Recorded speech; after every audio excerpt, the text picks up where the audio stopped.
உங்கள் நிலைமையையும் அவர் அறிந்திருக்கிறார். ஆமென். அவள் எந்த நிலைமையில் இருந்தாள், எந்த நிலைமையில் இருக்கிறாள் என்பதையும் அவர் அறிந்திருக்கிறார். இந்த காலை நேரத்தில் இட்ஸ் a prophetic word. ஆமென். அதிகாலையிலே பரிசுத்த ஆவியானவர் இந்த வார்த்தை கொண்டு என் இருதயத்தில் இடைப்பட்டபடினால் இந்த இடத்துல வந்திருக்கிற உன் நிலைமையை கர்த்தர் அறிந்திருக்கிறார். அல்லேலூயா. உன் நிலைமை, உன் குடும்பத்தின் நடுவிலே, வேலை செய்கிற இடங்களிலே, ஆமென், உன்னுடைய சொந்த பந்தங்கள் நடுவிலே உங்கள் நிலைமையை அறிந்திருக்கிறார். யோபு 23:10 சொல்லுகிறது, யோபு சொல்லுகிறான், ஆனால் நான் போகும் வழியை அவர் அறிவார், என் நிலைமை அவருக்கு தெரியும். ஆமென். மரியாளே, எலிசபெத்தினுடைய நிலைமை எனக்கு தெரியும். மரியாளை நம்ப வைக்கிறதுக்கு இதெல்லாம் சொல்றார். மரியாளை நம்ப வைக்கிறதுக்கு, உன் நிலைமையை நான் அறிந்திருக்கிறேன். தேவ திட்டங்கள் நம்மேல் வரும்போது, தேவ தரிசனங்கள் நம்மேல் வரும்போது, ஆமென், நடப்பதற்கே நமக்கு பலனில்லாமல் இருக்கும்போது ஆண்டவர் சொல்லுவார், நீ குதிரைகளோடு ஓடப் போகிறாய், ரதங்களோடு ஓடப் போகிறாய். நாம பலன் குன்றி சோர்ந்து இருக்கும்போது கர்த்தர் வந்து சொல்லுவார், நீ காலாட்களோடு ஓடும் போதே உன்னை இளைக்க பண்ணினார்களே, ஆனால் குதிரைகளோடும் ரதங்களோடும் எப்படி ஓடுவாய்? ஆண்டவரே, நானா ரதங்களோடு ஓடப் போகிறேன். ஆம், நீதான் ஓடப் போகிறாய். என் நிலைமை உனக்கு தெரியுமா? ஆமா, உன் நிலைமை எனக்கு நல்லாவே தெரியும், நல்லாவே தெரியும். இந்த பஞ்சகாலம் முழுவதும் உன்னையும் உன் பிள்ளை நான் பராமரிக்க போகிறேன். சும்மா இருங்க ஆண்டவரே, பானையில் கொஞ்சமாவது தான் இருக்குது, கலையத்தில் கொஞ்சம் என்னதான் இருக்குது. என் நிலைமை தெரியாம நீங்க என்ன செய்யாதீங்க, பேசாதீங்க. ஆண்டவர் இந்த காலை நேரம் சொல்லுகிறார், உன் நிலைமை எல்லாம் தெரியும். நீங்க 0 லெவல்ல இருக்கிறது கர்த்தருக்கு தெரியும். நீங்க அடுத்த ஸ்டெப் வைப்பதற்கு ஆமென் எவ்வளவு யோசிக்கிறீர்கள் என்பது கர்த்தருக்கு தெரியும். அதனால தான் ஆண்டவர் சொல்றாரு, உன் நிலைமை எனக்கு தெரிகிறதுனால தான் நான் சொல்றேன். ஆமென், உன்னை கொண்டு நிறைவேற்ற வேண்டியதை நான் நிறைவேற்றுவேன். என்னால முடியாத காரியம் ஒன்றுமே இல்லை. அல்லேலூயா. அவள் நிலைமை மலடி எனப்பட்ட நிலைமை. அவள் நிலைமை, அவள் கடந்த காலங்கள் முழுவதும் நிந்தையும் அவமானங்களை சூழ்ந்து கொண்டிருக்கிற நிலைமை. அவள் நிலைமை வெளியே தலை காட்ட முடியாத நிலைமை. அவள் நிலைமை இனி ஒரு குழந்தையை பெற்றெடுப்பதற்கு வயதோ அவள் சரீரமோ ஒத்து போகாத நிலைமை. கர்த்தர் சொல்லுகிறார், உன்னை அறிந்திருக்கிறேன், உன் நிலைமை அறிந்திருக்கிறேன். தேவனால கூடாத காரியம் ஒன்றுமே இல்லை. ஆமென். அல்லேலூயா. ஆபிரகாம் வயது சென்றவன், சாராள் வயது சென்றவள். ஸ்திரீகளுடைய வழிபாடு நின்று போயிற்று. இதெல்லாம் ஆண்டவருக்கு தெரியுமா தெரியாதா? தெரியும். அவனுடைய நிலைமைகள் எல்லாம் தெரியும். தன் சரீரம் செத்து போனதை, தன் மனைவியினுடைய சரீரம் செத்து போனதை ஆமென் அவன் எண்ணாதிருந்தான். ஏன்னா என் நிலைமை ஆண்டவருக்கு தெரியும். பக்கத்தில் பாசல், உங்க நிலைமையை அவர் அறிந்திருக்கிறார். ஆமென்.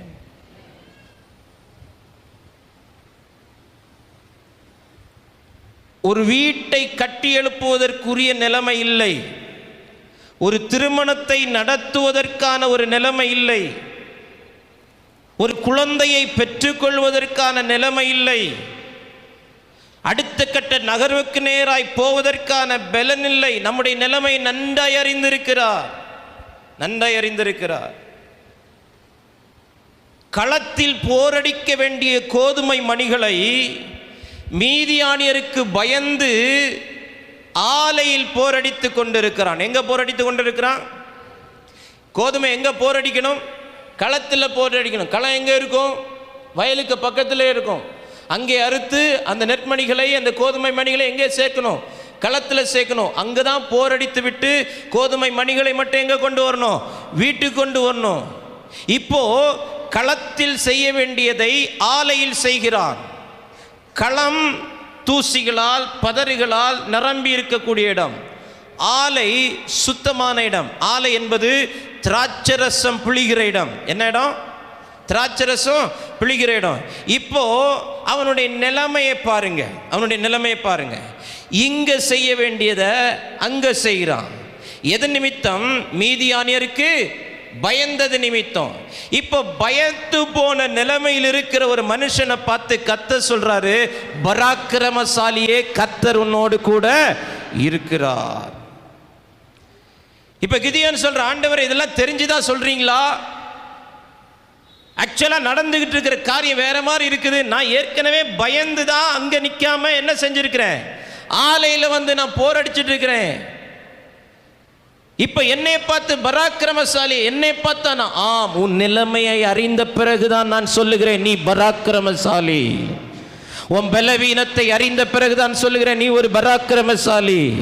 இந்த காலை நேரத்தில் என் நிலைமை ஆண்டவருக்கு தெரியுமா தெரியாதா, என் குடும்பத்தினுடைய நிலைமை ஆண்டவருக்கு தெரியுமா தெரியாதா என்கிற சந்தேகத்தோடு நீங்க வந்திருப்பீங்கன்னா, கர்த்தர் சொல்றா, உன் நிலைமையை நான் நன்றாய் அறிந்திருக்கிறேன், உன் குடும்பத்தின் நிலைமையை நான் நன்றாய் அறிந்திருக்கிறேன், உன் பொருளாதார நிலைமையை நான் நன்றாய் அறிந்திருக்கிறேன், உன் சரீரத்தின் நிலைமையை நான் நன்றாய் அறிந்திருக்கிறேன், எல்லா நிலைமையும் நான் அறிந்திருக்கிறேன். ஆமென். அவள் மலடி எனப்பட்டவளை நான் அறிந்திருக்கிறேன். உன் நிலைமையை நன்றாய் அறிந்தபடினால தான் நான் சொல்றேன், தேவனால கூடாத காரியம் ஒன்றுமே இல்லை. ஆமென். நம்புங்க, அவரை நம்புங்க. இந்த உலகத்தில் நம்பிக்கைக்கு உரியவர் அவர் மட்டும்தான். ஹல்லேலூயா, ஹல்லேலூயா, ஆமென். அவரை நம்புங்க. பக்கத்தில் 2 பேரை தட்டி சொல்லு, கண்ணை மூடி அவரை நம்புங்க.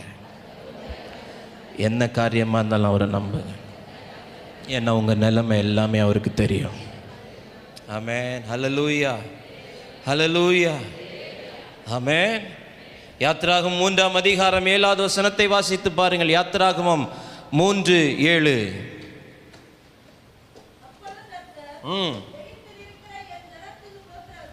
எகிப்தில் இருக்கிற என் ஜனத்தின் உபத்திரவத்தை நான் பார்க்கவே பார்த்து கேட்டேன், அவர்கள் படுகிற வேதனைகளையும் அறிந்திருக்கிறேன். அவர்கள் இடுகிற கூக்குரலையும் கேட்டேன், அவர்கள் படுகிற வேதனைகளையும் அறிந்திருக்கிறேன். அவர்கள் நிலைமை அவருக்கு தெரியும். அவர்கள் நிலைமை அவருக்கு தெரியும். இஸ்ரவேல் ஜனங்களுடைய நிலைமையை ஆண்டவர் அறிந்திருக்கிறார்.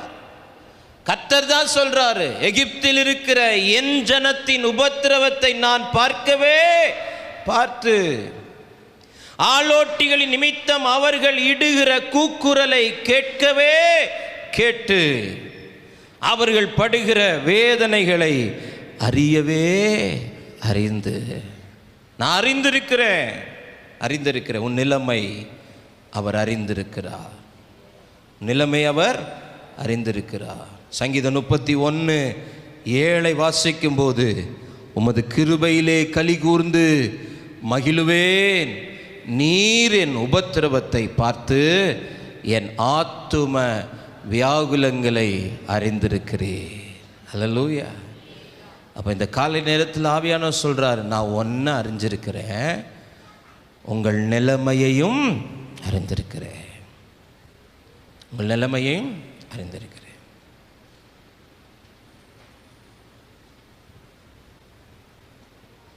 அதனால தான் ஆண்டவர் சொல்றாரு, தேவனாலே கூடாத காரியம் ஒன்றுமில்லை.